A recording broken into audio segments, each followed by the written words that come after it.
Yo, what's up, everybody? It's your boy Sam B right here with the Tune Up Show. Yes, sir. This is what I do. This is what I'm here to do.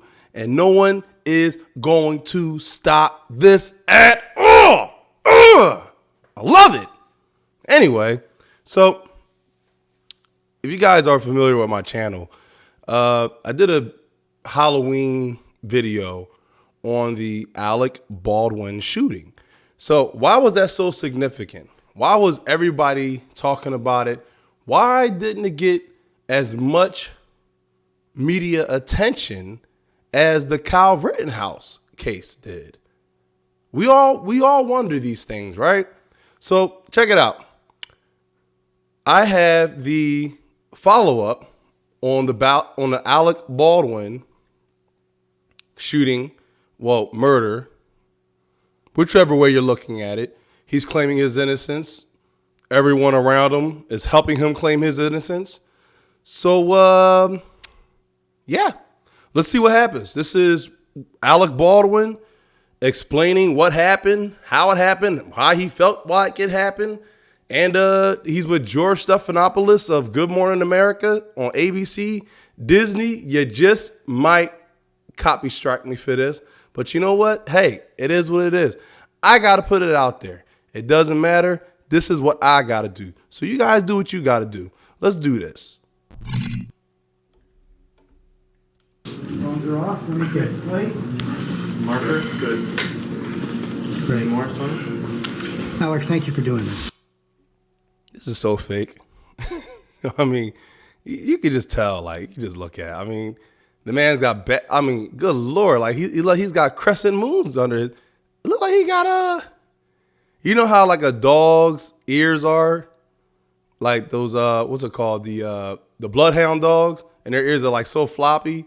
That's how, look at this. It doesn't even look real. Oh my God, this is so fake. Let's do this. You haven't said much in public since that tragic accident. Why speak out now? Well, I think that there's a criminal investigation. That could be a while.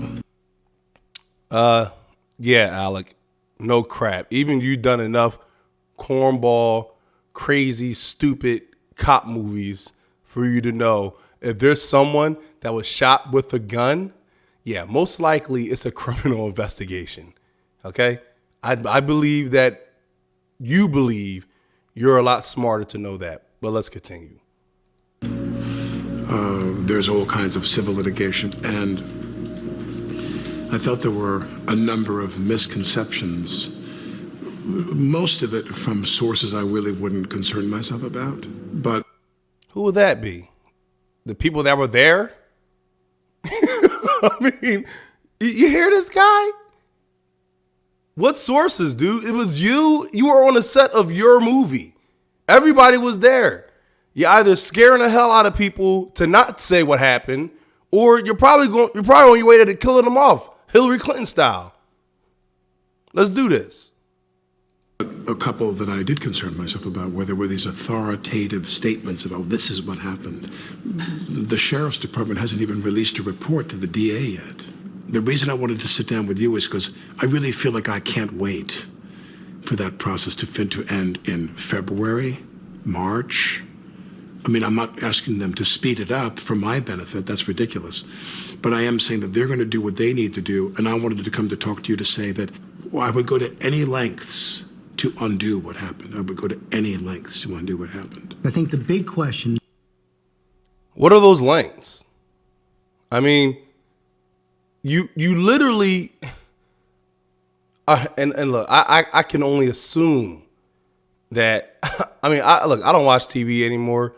I've seen little bits and bits of this interview floating around on the internet. I was just going to leave it alone, but then I felt as though, okay, so I see an interview with with Disney Channel, and this guy George Stephanopoulos. Look, let me tell you something. The liberal media is falling apart if you haven't been paying attention, okay? And the White House administration that they fought so hard to rally behind, even that's falling apart. You got advisors, president advisors, vice president advisors. They're all just dropping out, man. So you know what? Well, let's continue. And the one you must have asked yourself 1,000 times, how could this have happened? Well, there's two things I want to say about that. One is that when I talk about this, my concern is that I don't sound like I'm the victim. Because there is a victim. There's a woman who died, and my friend got shot. He's my friend. And she was a new friend. I met her and we worked together. Well, if that's how you treat your friends, bro, I don't want to be. Oh, and another thing too, there are no victims in accidents. Okay, that's more liberal media jargon. Okay, they'll call it, an accident, but they'll say, but then there was a victim. Let's rewind that backward. Let's get a little context on that. Because there is a victim. There's a woman. Talk about this. My concern is that I don't sound like I'm the victim. There's a woman. Well, there's two things I want to say about that. One is that when I talk about this, my concern is that I don't sound like I'm the victim. Because there is a victim. There's a woman who died, and my friend got shot. He's my friend. And she was a new friend. I met her and we worked together. So the whole thing where they were trying to say, see, this is why things fall apart. This is what happens when you have the liberal media backing you up, because even the liberal media don't even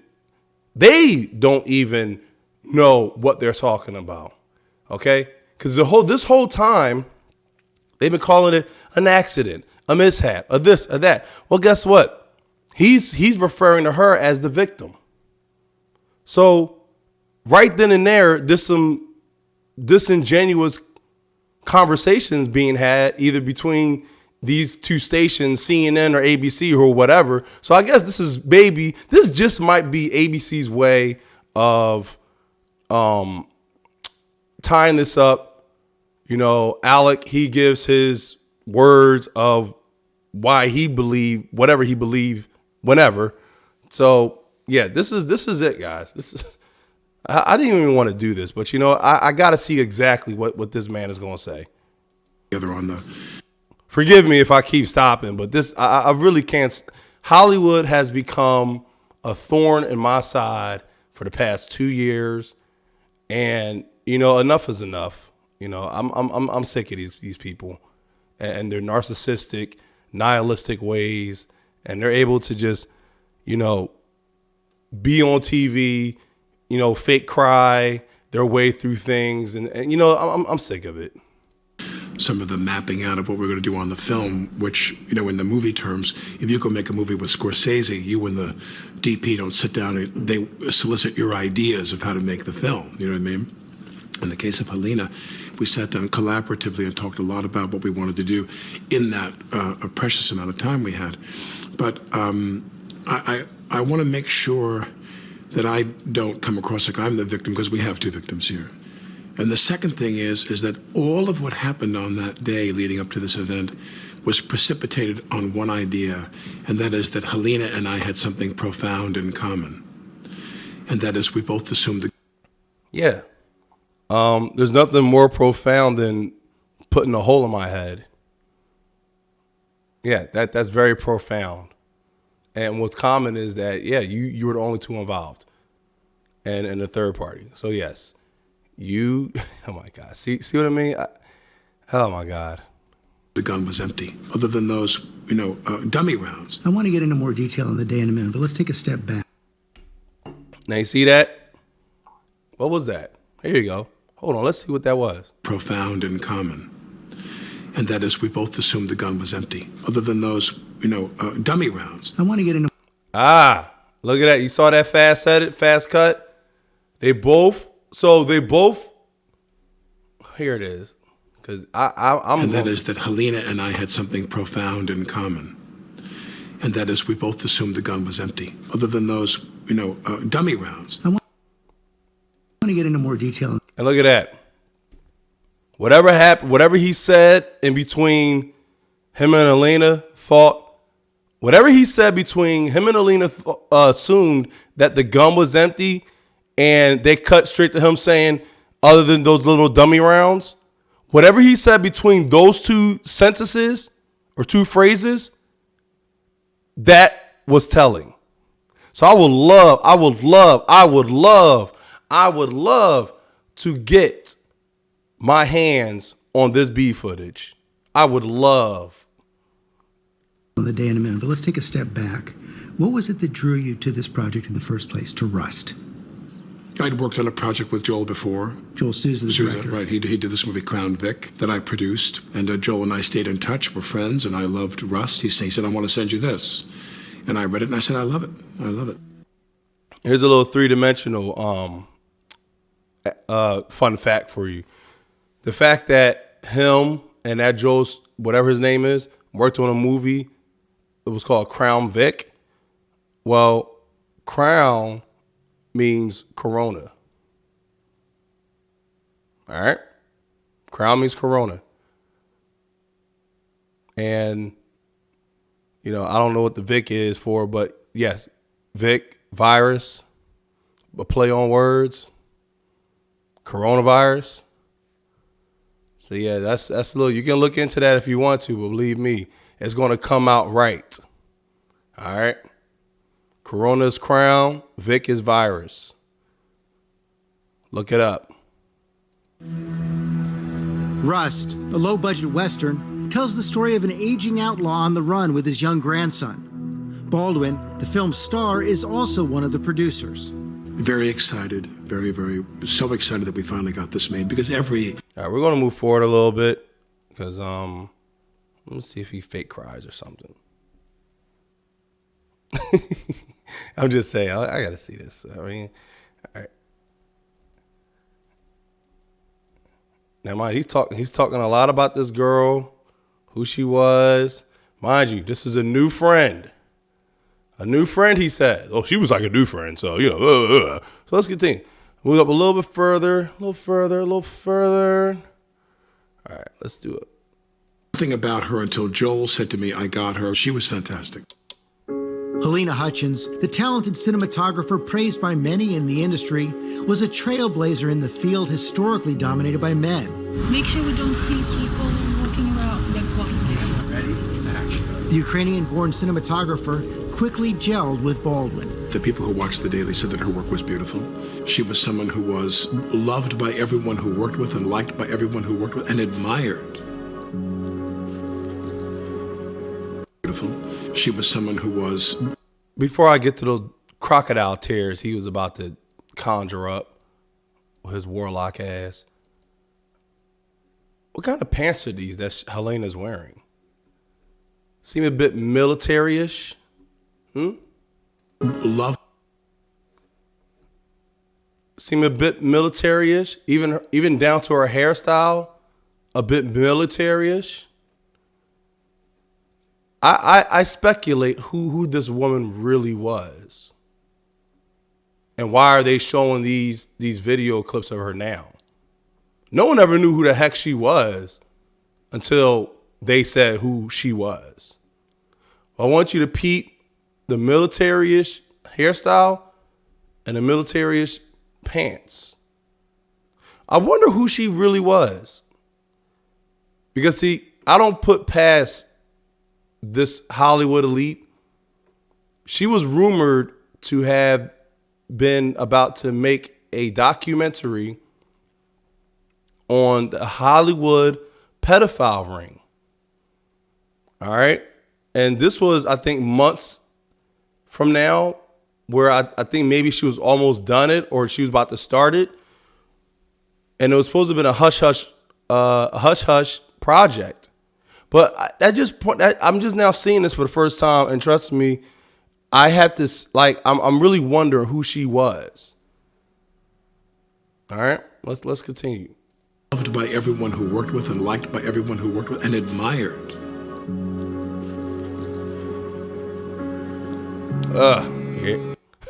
Here you go. For those of y'all who are just listening, this man is trying to conjure up some kind of tear, some kind of something. All right, what did they say about all those old movies? They say, Jan, it wasn't a dried-eyed in the building. Well, yeah, there was. There was Alec Baldwin's.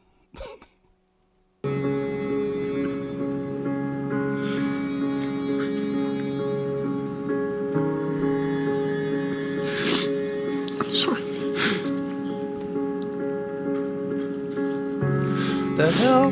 But admired by everybody who, I mean, good God, dude. I mean, he started the shakes. This man started the shakes, the snifflings. Look, hold up. Come on, hold on. What? Hold up. who worked with her. Russ, 21. Listen, people. Alec Baldwin and many just like him, your Matt Damons. Look, these people are actors at the end of the day. All right. There's an old saying, if you shoot someone, just kill them. So that way they don't have to stand trial. Now, of course, I'm paraphrasing. I don't know that exact phrase, but that's something that a lot of crooked cops would say, or just anybody that's crooked, anybody that's into the criminal sphere. That's what they'll say. Kill the person so they won't stand trial. Now, why did I say that? Well, see, when it comes to these Hollywood elitists, you ever wonder why they never get caught doing anything? You ever wonder why a lot of these rappers and actors and actresses, the craziest things happen and they don't ever see their day of court or justice? Check the backyard. Pretty sure there's some bones buried back there. But let's continue. One-day production began filming on October 6th at the Bonanza Creek Ranch, just outside Santa Fe, New Mexico. The ranch has long been a favorite. I drive away, Escalade. Oh, crap. That was actually a funny movie. Hold on. Okay, 310 to Yuma. So Ballad of Buster Scruggs. I drive away escalating out here in the west. Yeah, this was a funny, that whole thing was pretty funny. That was the Coen Brothers. Yeah, that was a funny movie. If it's still on Netflix, if whoever's listening to this, look up, I forget the movie. I know the Coen Brothers did it, but it's on Netflix. This is one of the short comedy skits that they did. But whatever, I'm getting off subject. I'm sorry. But apparently this is the lot where the Russ place took place. So we're just going to fast forward a bit to the interview again. I just want to get a little more context about what he's saying. I already know what he's doing. He's fake crying. But let's see exactly what he's talking about. Let's do this. I had dinner with Helena and Joel, and we talked about some of the compositions I was thinking of to... That was the first time you met? First time I met Helena, yeah. What was your first impression? When I met her, I knew she had that spark. I knew she had that flint to her, that she was going to get that day's work done and get the shots that she wanted. She was very focused. She had a vision for the film? She was very focused. And I mean, okay, bet. Super edits, super whatever, super fast edits. But this guy still maintained his makeup. I mean, I guess they had to reapply or whatever. Whether or not he was crying or not, I don't believe he was crying. I don't believe he cried at all. Just judging by the hypothetical situation that I put forward in my first video about this whole thing, it's very clear to see that, me personally, I believe this was a hit. And as a CCW carrier, okay, licensed to carry, That's the first rule that you're taught. And then this man is 60-something years old, and he never heard of don't point your weapon at anybody, whether you're dry shooting or not. Most avid gun shooters or people that visit the range, you know what dry shooting is. Okay? So they tell you even if the weapon's not loaded, you don't aim. Okay? This sounds like a big ass child that just needs his toys taken from him and put in a timeout. And for adults that don't know how to act, that timeout is called prison. You got that, Alec? Because right now, this is him crying out, hey, I'm too old to go to jail. I did my job. She's not here anymore, is she? Shit. But you know what? I get it though. Because see, even if a lot of you liberals that's listening to this, even if you don't like him, you like his company, you like what he stands for. You like Hollywood. Because Hollywood is the only place where people can kill with impunity. You got that? Hollywood is literally the only place where people can kill with impunity and get an award for it. Let's continue. Focused. We had a discussion about compositions of shots in which you were shooting these beautiful tableaus of the West. She had that intensity. Every day you went to work, she would say, good morning, how are you? How was your evening? Boom. It was small talk, go. We weren't going to hang out and chit-chat or whatever. She knew that the clock was the enemy, and we have to move forward. Once on set, Baldwin posts this video. That's a lot of emotion to have for somebody who was a new friend. That was a new friend, and that just did a lot of small talk. Right? That's a lot of emotion. Could his conscience be betraying him? Because see, this is how fake these people are. See, in their mind, they are led to believe that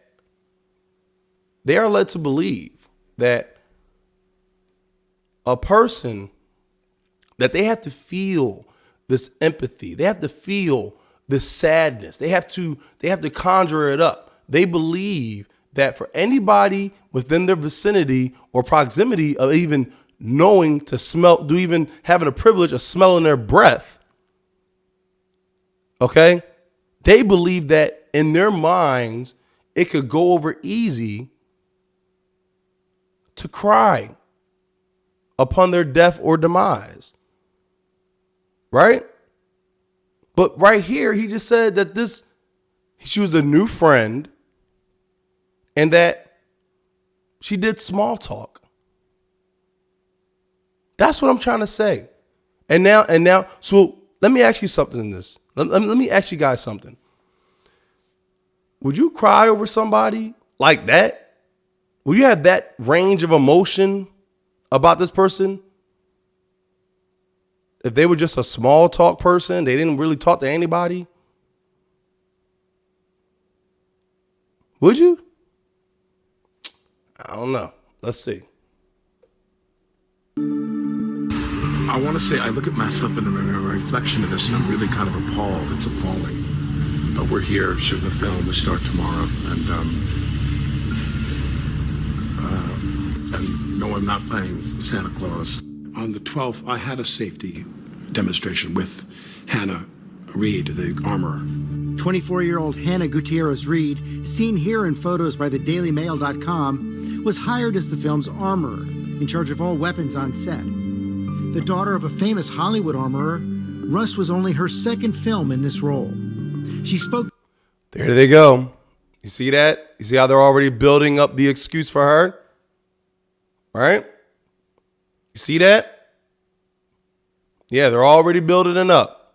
They're already building up for, well, it was just her second film. Maybe she forgot. She forgot her job. Let me tell you something. I was suspended one time from a job because I forgot my shirt that I was supposed to wear. So even if they try to use that as an excuse for her to get off, yeah, okay. She forgets something. But someone died. To the Voices of the West podcast about working as lead armorer for her first film before Rust. I was really nervous about it at first, and I almost didn't take the job because I wasn't sure if I was ready, but doing it, it went really smoothly. We spent an hour and a half shooting the pistol, her giving me all her safety instructions. Did you think she was up to the job? I assumed because she was there and she was hired, she was up for the job. And nothing she did raised any red flags with you? No. This training course you do, what did she tell you? She said things like, remember, this is a blank round, so you have to create the discharge yourself because there's no projectile. So if you shot the gun, you go bang. When we roll the camera, you got to go bang and have the gun snap back. You have to create that. Right. Yes. Because I have stage experience myself. I was actually a part of this play where I played a thug. And so they gave me a gun, right? And there was always somebody, that's probably why I was drawn to this story, because I was the guy that was shooting everybody. I was the thug. I was the lead role. I was the lead character in the play. So he's right at that one point where you have to act out the bang. You have to do it, right? So, because I had to do the same thing. I had to create the illusion that this was a real gun. I had to bring it to the audience that, yes, what I'm holding is a real gun. I knew it was fake, okay? Because unlike him, I paid attention. That's why nobody died on the set stage of Philadelphia, okay? Because we actually knew what we were doing. And these are so-called professionals. That's exactly why I was drawn to this. Because, yeah, I had to do the same thing, bro. And nobody died on my set, but let's continue. She would give you little tips about firing. And she'd say to you, when we're done, point the gun down. When we're done, you give the gun to me or to Halls, only those two people. Dave Halls was Rust's assistant director, also known as the first AD. Seen here in this IMDb. Now, ain't that something? Ain't that something?